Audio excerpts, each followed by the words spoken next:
Mesdames et messieurs, bonjour et ravi de vous retrouver pour l'actualité de cette mi-journée. Tout de suite, le sommaire. C'est peut-être la fin du calvaire des usagers de la route Djibo-Kongoussi. Assurance a été donnée cette semaine aux forces vives du Soum par le Premier ministre Paul Kabatieba. Il a annoncé le démarrage du bitumage de cette route longue de 98 km des mois à venir. À suivre également dans cette édition un pan de nos traditions, le Sira Mawe, où la cérémonie de purification des enclumes est une pratique ancestrale chez les forgerons Bobo. Elle précède les grandes funérailles et permet aux défunts d'intercéder auprès des ancêtres pour le rayonnement du métier de forgeron. Un invité dans ce Midi Magazine, Rokia Traoré, chanteuse malienne. Elle prend part au festival Jazz à Ouaga, artiste engagée et ambassadrice de bonne volonté du HCR, le Haut Commissariat des Nations Unies pour les réfugiés. Avec elle, il sera question de vos activités. Bienvenue. Mesdames et messieurs, bienvenue à tous. Ouvrons ce journal avec le président du Faso en séjour depuis lundi à Riyad après un tête-à-tête avec le roi Salman. Roch-Marc Christian Kaboré a eu des audiences avec 3 ministres saoudiens au menu, l'organisation du Hajj et les investissements dans l'économie burkinabé. Le compte rendu de ces audiences avec nos envoyés spéciaux Yacouba Gamene et Aboubakar Sagnon. Pour la première visite officielle d'un président burkinabé en Arabie Saoudite, le royaume a sorti les grands jeux. Dès sa descente de voiture, le président du Faso est accueilli sur le tapis rouge par le roi Salman, venu en personne souhaiter la bienvenue au président burkinabé. Un accueil des grands jours marqué par l'exécution de l'hymne national burkinabé, l'hymne national saoudien et la revue de la garde d'honneur, fortement mobilisée pour l'occasion. Par la suite, les plus hautes personnalités du royaume sont présentées à l'hôte de marque. Le roi Salman a traduit sa satisfaction de recevoir le chef de l'État burkinabé et exprimé sa volonté de voir les relations entre les deux pays se bonifier. Roch-Marc Christian Kaboré s'est dit honoré de cet accueil remarquable et du soutien de l'Arabie Saoudite aux efforts de développement du Burkina Faso. Le président Kaboré a aussi souhaité que l'Arabie Saoudite puisse accompagner le G5 Sahel dans la lutte contre le terrorisme. Retour au Faso, précisément à la primature où Fang Liu, la secrétaire générale de l'Organisation de l'aviation civile internationale, a été reçue hier par Paul Kabatieba. Occasion pour elle de réaffirmer l'engagement de l'OACI à accompagner le Burkina dans ses efforts de développement. Le point de cette audience avec Jean Zongo et Yolande Lompo. Selon l'Organisation de l'aviation civile internationale, dans les années à venir, le trafic aérien doublera. Et pour son développement, le Burkina Faso, qui est un pays sans littoral, devra compter sur l'accompagnement et le leadership de l'OACI. Aujourd'hui, vous avez à peu près 100 000 vols par jour dans des conditions sûres et sécurisées pour connecter toutes les régions du monde. Il y a aussi cette possibilité de permettre à l'économie de se développer, au tourisme d'avancer, aux malades d'être soignés et de transférer les produits agricoles dans des zones où d'autres en ont besoin. J'ai eu des échanges très productifs avec le Premier ministre sur ce sujet et sur le rôle que l'aviation peut jouer pour le miracle économique au Burkina Faso. L'OACI est l'organe spécialisé des Nations Unies qui s'occupe de mettre en place les normes et pratiques recommandées pour une aviation civile sûre, ordonnée et prospère. À cet effet, le Burkina Faso, qui est au-dessus de la moyenne sur le plan de l'implémentation des normes et pratiques recommandées, a été félicité. On reste avec le Premier ministre. Il était en début de semaine à Djibo, dans le Soum, pour le lancement officiel de la gratuité des soins au profit des enfants de moins de 5 ans et des femmes enceintes. Sur place, Paul Kabatieba s'est entretenu avec les forces vives de la localité autour de leurs préoccupations pressantes, insécurité et désenclavement. Pour le dernier point, le Premier ministre rassure, le bitumage de la route Djibo-Kongoussi sera pour bientôt. Plus de précisions avec Daouda Ouattara et Moumouni Soubeiga. Face au Premier ministre, les forces vives du SOUM ont dépeint un tableau pérennisant de leur province.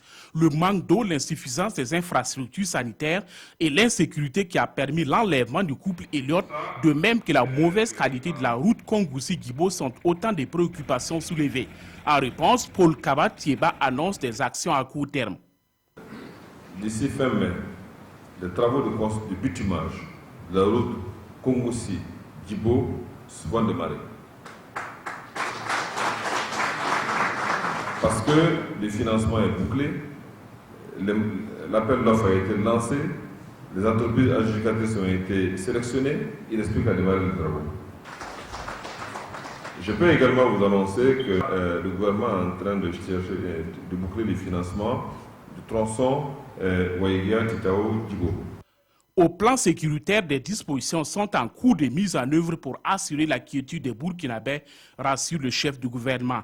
Et à la question de savoir à quand la libération de M. Elliott, Paul Kaba-Thieba a opté de jouer la carte de la prudence. C'est que le gouvernement a fait tout ce qu'il pouvait pour obtenir déjà la libération de l'épouse du docteur Elliott. Et les efforts se poursuivent pour essayer d'obtenir la libération du docteur lui-même. Mais comme vous connaissez la sensibilité de ce genre de choses, il vaut mieux ne pas trop en parler. Mais ce n'est pas un problème que le gouvernement a oublié. Au sortir de la rencontre, nombreuses sont les forces vives qui ont positivement apprécié les échanges. Dire que nous avons beaucoup apprécié ces échanges parce que c'est direct. Il n'y a pas eu de questions, je ne sais pas, préparées pour choses. On a vraiment posé nos préoccupations et je pense que les réponses en tout cas sont satisfaisantes. Il faut très souvent que les gens de l'État viennent voir la base. C'est ce que je pense. Et avec le franc-parler, entre le sommet et la base, on peut trouver des solutions. Pour camper le décor, le Premier ministre a parlé aux forces vives du SOUM, de la politique du président Roch-Marc Christian Kaboré et des priorités de son gouvernement. Au nom de celle-ci, Paul Kaba-Thieba cite la valorisation du capital humain, la bonne gouvernance et le partage des fruits de la croissance à travers l'adoption de mesures sociales comme la gratuité des soins en faveur des femmes enceintes et des enfants de moins de 5 ans. Cette fois-ci, prenons place à l'hémicycle pour mieux assainir nos finances publiques. Hier, les députés ont adopté 5 projets de loi. Parmi les sujets à débat, il y avait également la question des comptes dormants. Plus de 5800 de ces comptes ont été recensés en 2014 avec un solde de plus de 695 millions de francs CFA. Le résumé avec Nongba Kouda et Amandine Lalsaga. Protéger les intérêts des usagers des services financiers, réduire les contentieux et prévenir les risques de fraude, tels sont les objectifs du projet de loi portant traitement des comptes dormants au Burkina, tel qu'exposé par le ministre de l'Économie et des Finances devant la représentation nationale. Plus de 695 millions de francs CFA repartis dans 5800 comptes sont concernés. On considère qu'un compte est dormant lorsqu'il n'a pas été mouvementé pendant au moins de 8 à 10 ans.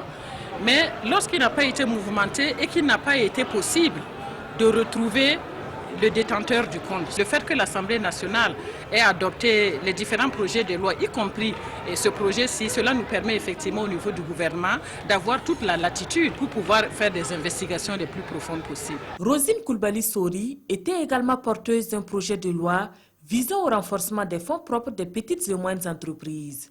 La réglementation proposée par le gouvernement vise à accorder des avantages particuliers incitatifs à ces sociétés qui occupent une place importante dans la zone UEMOA. Les autres projets de loi soumis pour appréciation et amendement sont ceux relatifs à la réglementation des bureaux d'information sur le crédit au Burkina, celui portant contentieux des infractions financières extérieures du Burkina Faso et enfin celui relatif à la lutte contre le blanchiment des capitaux et au financement du terrorisme. Il est important que nous puissions travailler ensemble pour nous assurer effectivement qu'il n'y a pas de capitaux qui disparaissent au niveau de notre sous-région. Après 1h30 d'exposé et de débat général, les 100 votants du jour ont donné quitus au gouvernement qui a ainsi carte blanche pour signer les décrets d'application de ces 5 projets de loi. L'actualité nationale ce matin est aussi marquée par cette conférence de presse animée par le CED, le cadre d'expression démocratique. Eh bien, ses membres se sont prononcés sur l'annulation ou non des mandats d'arrêt internationaux, sujet à polémique. Ces derniers temps, le CED réclame par ailleurs un audit rigoureux du CNT et demande à l'ASCE de rendre public le rapport de son audit. Moussa Ouedraogo et Nyakiteda. Une justice de vainqueurs, d'intention et de passion au lieu d'une justice indépendante et impartiale, ainsi présenté le tableau clinique de la justice au Burkina Faso par le CED, le cadre d'expression démocratique. Cette organisation s'insurge contre ce qu'il qualifie d'immixtion de certaines OSC dans les décisions de justice.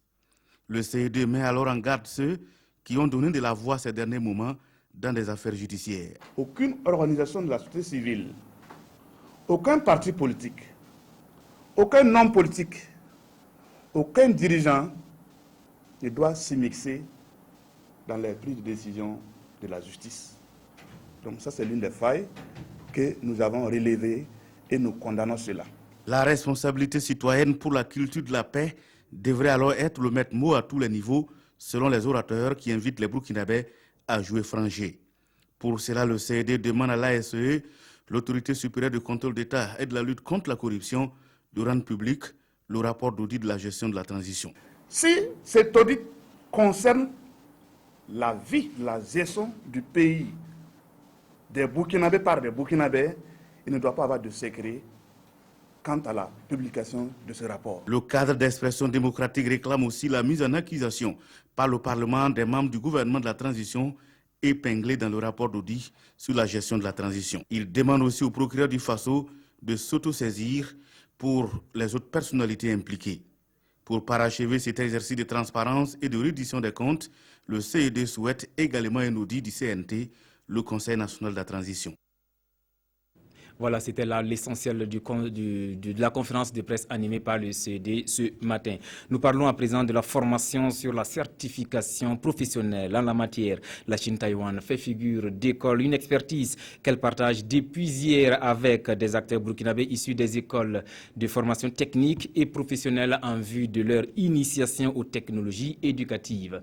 Adama Giti et Nathalie Sawadogo Nabaloum pour le compte-rendu. L'expérience taïwanaise en matière de formation et de certification professionnelle, partagée ici avec les acteurs burkinabés de l'enseignement et de formation technique et professionnelle. L'objectif est de renforcer leurs capacités grâce aux technologies éducatives, mais aussi mener une réflexion sur les pistes d'amélioration des règles, des normes et des pratiques de formation et de certification professionnelle au Burkina Faso. La formation professionnelle consiste donc à doter aux jeunes des compétences qui puissent leur permettre effectivement donc d'exercer pleinement ces différents métiers. Mais cette formation, une fois qu'elle est dispensée, il faudra donc que l'on puisse, à partir d'un certain nombre donc de dispositifs, confirmer aux yeux donc de l'opinion les savoir-faire et les savoir-être acquis par cette jeunesse, par ces apprenants. D'où la nécessité effectivement donc de certifier cette formation. Le projet de la certification professionnelle mise en œuvre depuis 2008 au Burkina Faso connaît d'énormes difficultés. Un projet qui devrait s'achever en 2016. Les difficultés principalement rencontrées se situent au niveau, dans un premier temps, de la faiblesse du tissu même de formation professionnelle, parce que les centres de formation professionnelle n'en disposent pas beaucoup, au niveau des filières de formation qui ne sont pas en adéquation avec notre économie, au niveau du manque criard de formateurs, mais aussi les curricula. La réflexion devra non seulement permettre aux acteurs de l'enseignement professionnel de canaliser leurs efforts pour l'ancrage définitif de la certification au Burkina Faso, mais aussi améliorer la gestion des structures de formation professionnelle. On l'annonçait également en titre. Notre culture, c'est ce que nous avons de plus cher. Et pourtant, elle est parfois menacée par la modernité. Le Siramawe, ou la cérémonie de purification des enclumes. Les forgerons de Bobo peuvent s'en rengorger. Cette pratique ancestrale précède les grandes funérailles et permet aux défunts d'intercéder auprès des ancêtres pour le rayonnement du métier de forgeron. Reportage Lamine Karantao et Moussa Sano. En pays bobo, il n'y a pas que la sortie des masques pour accompagner définitivement les morts dans l'au-delà. L'Isramawe, qui signifie littéralement en bobo enlever la main, est une autre étape, surtout dans la casse des forgerons. Par là, un village situé dans les encablures de Bobo du Lasso perpétue cette tradition ancestrale chaque fois qu'un vieillard de la chefferie disparaît. Cette année, la cérémonie de Sramawe est organisée pour rendre hommage à 4 vieillards décédés, notamment les chefs du village. Chez nous, quand il y a eu décès, les plus âgés qui sont décédés là, on fait cette cérémonie-là pour essayer de laver les enclumes que nous travaillons dessus. Nos parents qui sont décédés, ça a leur hommage. Pour qu'ils nous libèrent, nous aussi qui sommes là, qu'ils nous donnent la place. Cette cérémonie de purification des enclumes se fait avec du sang. Elle commence avec celui du chien, puis du bouc et enfin des poulets. Si on ne fait pas cette cérémonie, on reste confronté à beaucoup de malheurs. On a par exemple le ver qui peut nous blesser. Il y a aussi la mévente des objets comme la daba que nous fabriquons. Donc, il faut vraiment cette cérémonie de purification. Nos femmes sont des potières. Potières là aussi, c'est même fer, on prend pour gratter. Quand on met les canaris là dans le foyer, s'il y a les trucs comme ça, il y a des décès qu'on n'a pas nettoyés là. Des fois, on peut mettre 20 ou 100 canaris même. Et puis le foyer même, le four là se casse avec tout ça là. C'est une grande perte. Donc on demande que le Seigneur les protège, le Seigneur protège leur foyer. Cette cérémonie de purification des enclumes est aussi une occasion pour les forgerons d'implorer les mains des ancêtres dans divers autres domaines de la vie comme la santé, l'éducation et l'emploi. L'intention est allouée parce que je me dis que tant que nos parents feront ça pour nous, nous serons toujours craints, nous serons toujours devant. Parce qu'un forgeron est respecté partout où il passe. C'est un médiateur. Socialement, nous avons notre place et c'est une place bien méritée. L'Isramawe, la cérémonie de purification des enclumes à Pala, est une des étapes importantes pour accompagner les vieillards forgerons décédés dans l'au-delà. Elle intervient après les grandes funérailles et permet aux défunts d'intercéder auprès des ancêtres pour le rayonnement du métier de forgeron. Vous l'avez certainement vu en début de journal, Rokia Traoré est notre invité de ce Midi Magazine. Bienvenue Rokia. Merci. Le festival Gazawara vous a ramené. Que représente ce festival pour vous, artistes? C'est un moyen dans la culture très important en Afrique en général. Jazawaga ici, le festival de Selengo du Sogo au Mali et bien d'autres festivals dans beaucoup d'autres endroits en Afrique, parce que ce sont des opportunités pour les artistes de s'exprimer et pour le public de profiter de la richesse culturelle d'Afrique. Vos fans vous attendent certainement sur scène, ça sera quand? Ce sera ce soir à l'Institut français. Rokia Traoré, vous êtes bien connu au Burkina ici avec Nesso. Chez vous, que dit Nesso? Nesso est un album qui globalement est très enraciné dans la culture malienne et donc africaine. Et puis le titre même Nesso qui a donné celui de l'album parle de chez soi. Chez soi, pas seulement l'Afrique, mais évidemment ça fait cette référence-là à moi, chez moi, mais chez soi surtout pour une pensée pour tous ceux qui n'ont plus de repères par rapport à ce chez soi. Là où on vit, c'est là où on se réalise, c'est là où on existe. Et quand tout cela est perturbé, c'est l'existence humaine même qui l'est.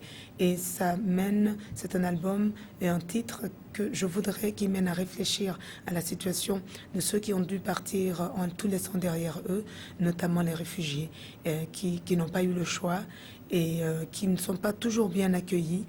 Évidemment, ceux aussi qui accueillent sont des êtres humains avec leurs défauts, on a peur souvent, mais il est bien que nous fassions un exercice sur nous-mêmes dans ces moments-là pour faire la différence entre nous et d'autres êtres créés par le bon Dieu et qui sont dans ce monde, qui sont dépourvus d'intelligence. Justement, vous êtes ambassadrice de bonne volonté du HCR, vous avez été au Burkina ici, vous avez rendu visite aux réfugiés.